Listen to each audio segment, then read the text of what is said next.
we have become what we have been made by our life, by our conditioning. It's a memory. If you want to break it down really simply, most people live from what I would call memory-driven dorsal dominance. So there's a stimulus, she said that, she's wearing that thing, her breath is like this. It triggers a memory deep in our nervous system, and that triggers a threat response cycle. Oh, she is being like that, she's having that breath, she's wearing that color. And somehow, because it is subliminal, it is implicit, I'm not aware of it, it triggers a threat response cycle that is highly activating. And I suddenly feel very scared, and I want to run away, or I want to hurt this person, or I feel like I'm being attacked.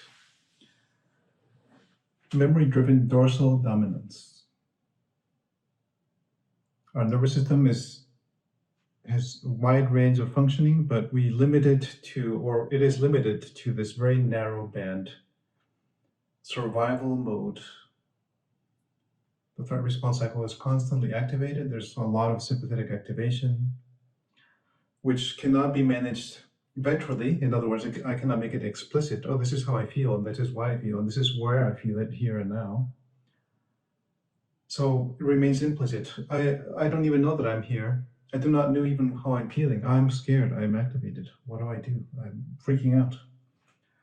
And then rather than actually checking with reality, which is, oh, look, I'm in this room, there's flowers, the beautiful sun, beautiful people, it is safe. And I can come back to myself.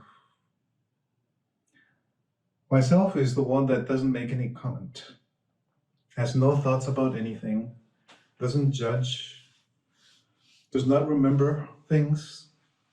There's no memory. It's just now. So the highest degree of regulation is simply to be present to what is. This is what's taking place. That is the way out.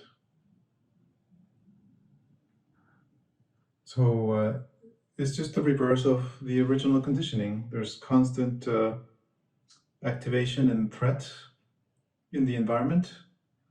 And then we learn this, and this is how I am.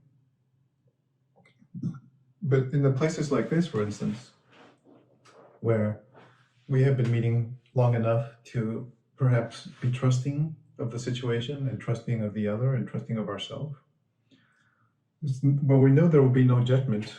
There's no threat that anybody will dislike me or make negative comments or make me feel unsafe. If I feel unsafe, I'm simply facing my inner disturbances, my inner chaos.